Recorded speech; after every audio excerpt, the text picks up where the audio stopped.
I love Dero. Kayo hindi nyo alam yung entrance ha. Ayan na nga oh. Wow may. Welcome Dero Beach. Mamaya pag mainit na doon sa ano, sa dagat, pwede dito. Oh. Ang sarap dito mga katropa oh. Ngayon kung mainit na sa dyan sa karagatan. Ang sarap dito oh. Malilim kasi. Very nature fresh. O diba? Yan ang mga gustong-gusto ng tropa nyo. Let's go to the beach. To the beach mga katrops. Ayan o.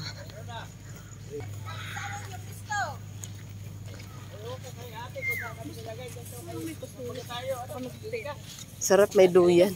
Kilate Rhea. Tiya, ano pala yun? Malilim din doon, be. Maganda din ano kasi may ano.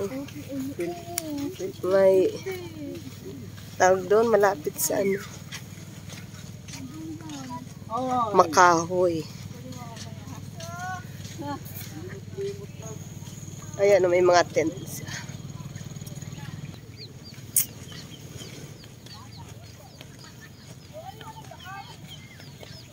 Macharap. Saan? Anong gubat? Yung sabi mag-burn fire tayo. Dapat dito na kami kagabi. Itong ano namin, leader. Kasi inaano tayo na bawal mag-nig ng ano eh. Dito man pwede yata dito oh. Sana ano-ano tayo dyan kagabi. Mag-overnight kaya tayo dito. Ngayon na.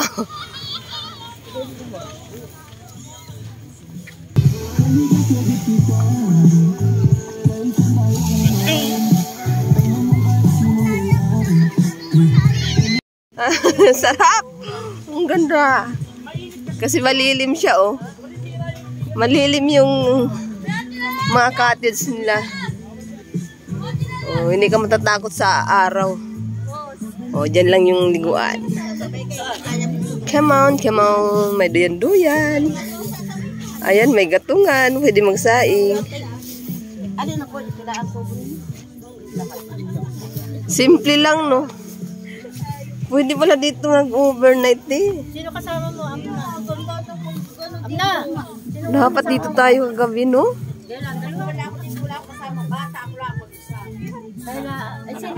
Diyan magtulog-tulog.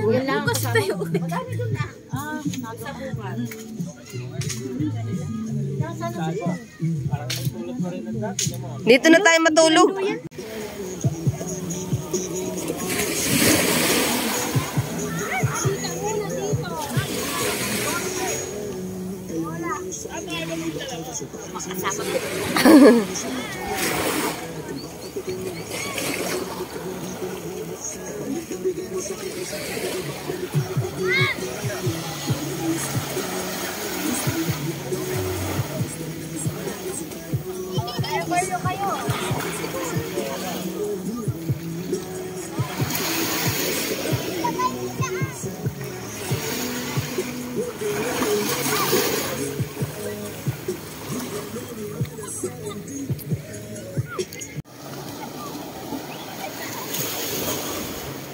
Saan kayo pupunta? Saan ba kasi yung kastilyo na yan? Ha? Ha, Diyos ko, parang ang layo. Tagos ng Pulilo Island na.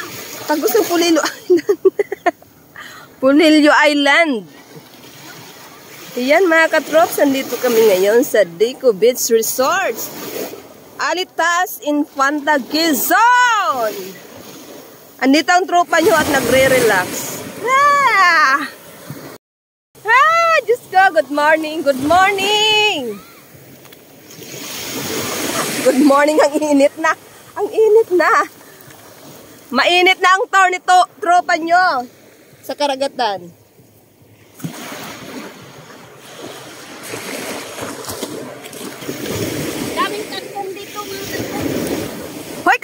ba yan? Ano ba to? Kangkong sa'yo maglubot.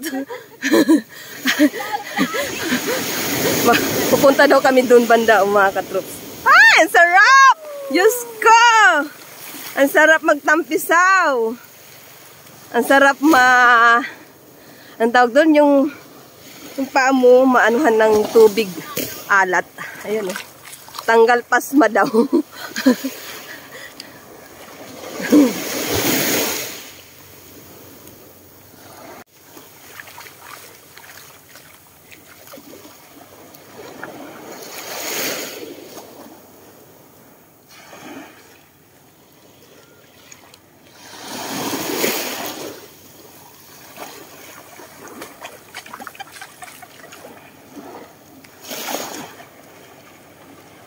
Pupunta kami sa Isla Puting Bato. Doon o, doon. Pwede lang siyang lakarin.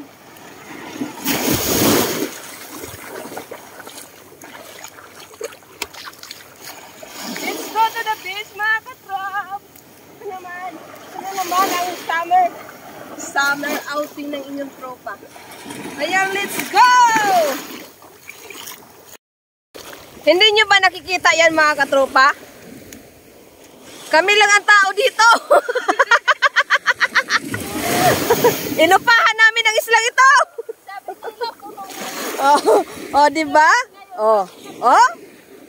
Inupahan namin yung islang ito. Kaya ang sino man magtangkang pumunta dito.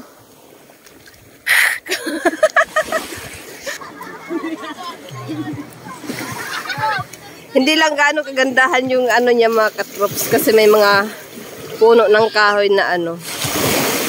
Yung mga pinagputulan ng puno ng kahoy na kabalandra. Yung mga natumba. Hindi pa naalis. Oh, diba? Pero ang buhangin niya ay pinong-pino. Oh, diba?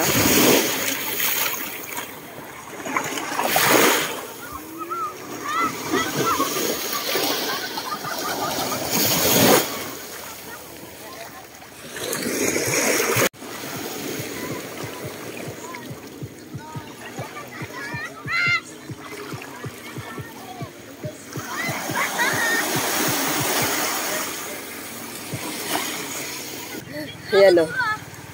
Yung mga kasama namin, mga katropa, magbabanana boat sila. Ano?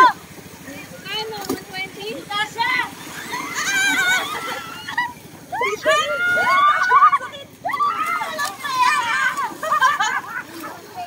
Anong next side? Ano? Walang pera? Ayusin nyo ha. Takot ako. Hindi ko marunong. Halala, ilan na kayo? Excited ang mga loko.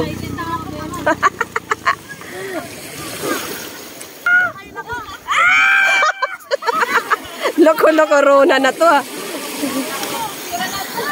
Wala itong pa sa gitna. Oy, shout out mo si mama mo. O, shout out kayo na Raida. Bayan niyo ah. Gago. Bayad daw. Ate Nurahi, pag napanood mo to. Totoo magbayad, tita. Loko-loko sa mga anak mo.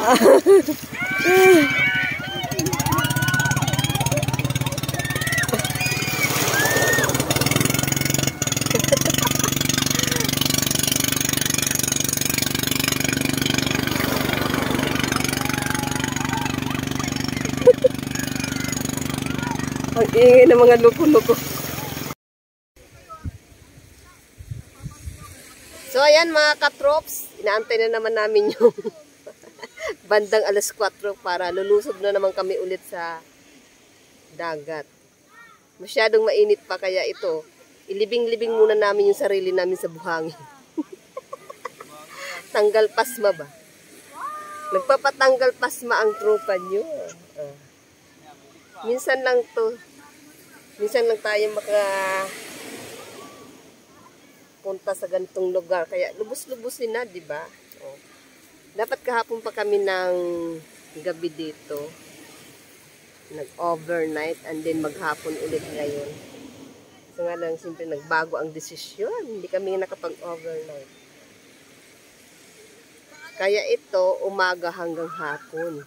Lubluban na! Enjoy lang ang buhay habang bata pa. At kung mayroong pagkakataon na ganito, bakit hindi tayo mag-enjoy, di ba? Ayan. Masarap maglibing-libing dito. Masarap maglibing-libing dito. Yung minsan mag-isip bata. Isip bata naman talaga. Hindi lang minsan, lagi.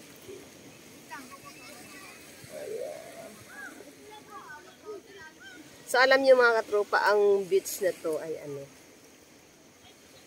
maganda siya dahil wala siyang maraming tao. At saka sadyain siya. Kaya siguro ganun.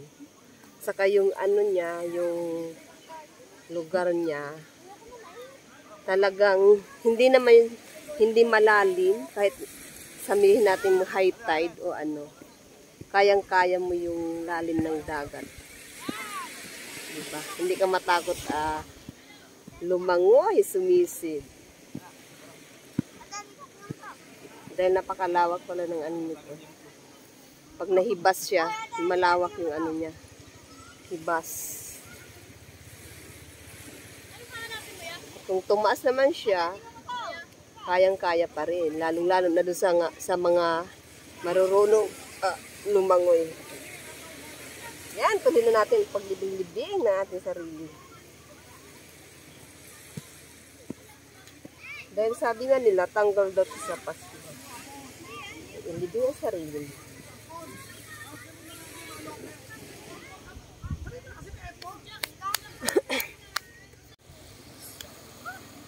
So, ayan mga katropa, ayan. Hibas ngayon ang dagat. Malawak yung hibasan pala nito. Kahit tumaas man niya, level ng tubig. Parang hindi siya gaano kataasan kasi kayang-kaya mo pa rin siya languyin or kayang-kaya mo pa rin sisirin. Diba? Ayan, Hindi siya matao kagaya ng ibang beach na anong tawag doon? Maraming tao kaysa dagat. Dito, maraming dagat kaysa tao. Diba? Yung mga napupuntahan namin mga beach resort dito. Maraming tao kaysa dagat. Samantala dito, maraming dagat kaysa tao. Diba? Hindi siya siksikan. Dahil ito ay parang isla na tatawirin mo pa. Hindi naman siya tatawirin kasi parang umikot lang kami para may madala dito. Di ba? Kakaunti lang. Kakaunti lang ang tao na kasi sadyain kasi yung beach na to. Sasakay ka pa ng bangka para makarating dito.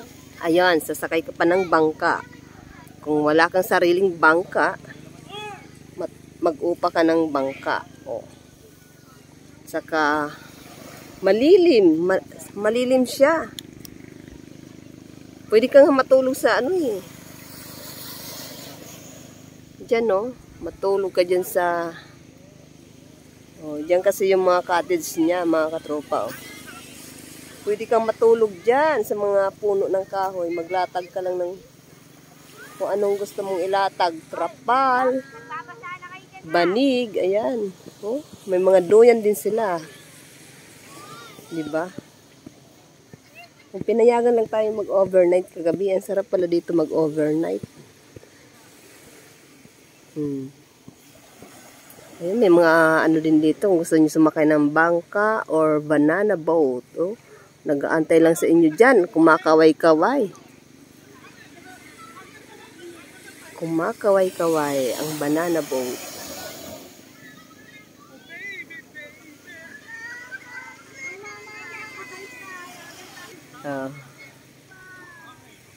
Sarap. Sarap ng ganito. May minsang break time ka sa trabaho mo.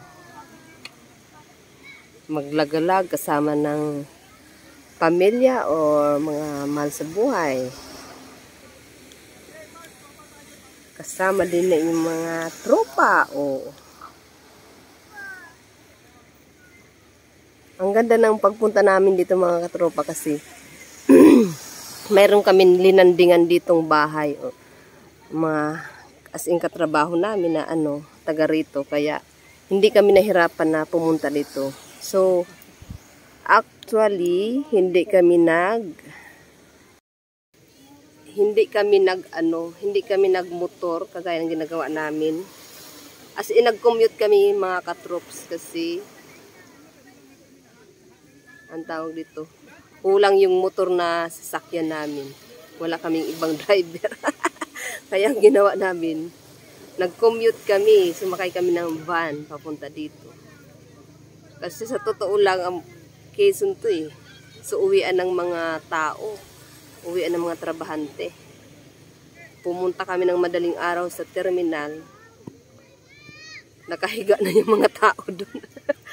Naghahantay ng bus dahil wala pang bus. Alas 3 na ng madaling araw, hindi pa sila nakakasakay. So mabuti may mga nakatambay doon na van. Ayun. Kaso nga lang talagang pag na bultuhan at nagmamadali ang mga tao, parang tinataga din nila yung pamasahe namasahe kami ng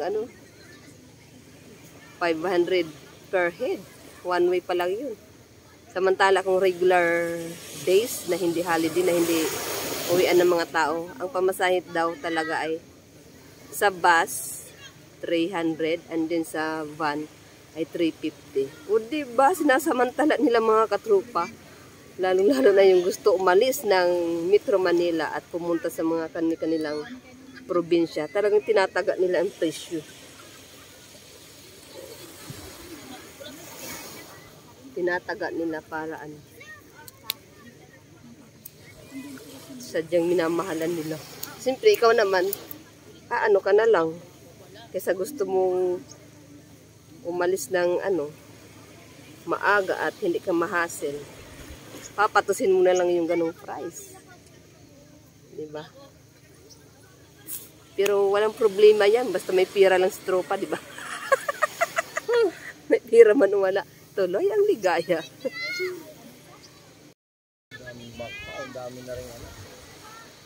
So ayan mga katrops, bago magtapos ang video vlogs natin for today, gusto ko lamang mag-shoutout po sa ating mga supporters sa ating small YouTube channel. Ayan. Unang-una si Ma'am Hinopa ng Korea. Ma'am Hinopa channel. Hello. Ma'am Criselda Alfaro. Ate Joy Salim. Ate Ugang. Ayan. Sylvie, shout out. And then, si Ma'am Helen Share. Ate Elbs. Sino pa nga ba? Kabagis. Kabagis vlog. Kabagis vlog daw. Nasaan si Kabagis vlog dyan? Wala siya dito. Oh. Diba? Logi. Logi. Wala si Kabagis ngayon. Sir Aoki Channel. Sir Aoki Charity Channel. Ayan, shout out. Sis Aileen. Ayan. Sis Lola Bet. Ayan. Sis Lola Bet makes vlog. Ma'am Gilastic ng Canada. Ayun. Thank you so much. Idol May Alter Ego. Shout out. Shout out din kila Ate King Romero. Gracia Kulot ng Hong Kong. And Ate Lilia Jean Vlogs. O, diba? Ayan. Tay Pari-Paris. Lakay Ana TV. Arion Vlogs. Ayan. Thank you so much. And then,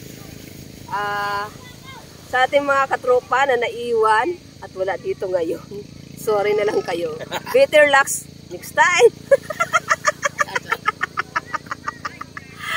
At maraming salamat din, lalong-lalo na sa ating katropa na si Rodolfo Convaliser. Ayan, siya yung pinuntahan namin dito mga katropa. Rodolfo Convaliser alias Balat. Alias Balat. Ayan o, andyan lang. O, diba? Ayan. Sila yung may bahay dito. Sila yung pinuntahan namin dito. Maraming salamat lalo sa kanyang mga kapatid at mga kamag-anak na nag-asikaso sa amin pagdating, pagsundo, sa lahat-lahat na sa araw-araw na ginagawa. Thank you so much sa kanyang pamilya dito, mga kapatid. Shout out din kay Ate Noraida! Sana umuwi ka. Andito ka sana. O, diba? Yung asawa ni Kuya Balad. Ate Noraida Lomboy Convaliser. Ayan, uwi ka na! Diyos ko, para next time dito tayo. Babalik at babalik kami dito. Kala mo madala kami ha. Ayan, thank you so much. Yan na yung mga nagsipagano. Thank you so much. At mabuhay tayong lahat. Sana naging masaya sa inyo ang ating mga long holidays tulad nito. Ayun, bye-bye mga katropa. God bless us all.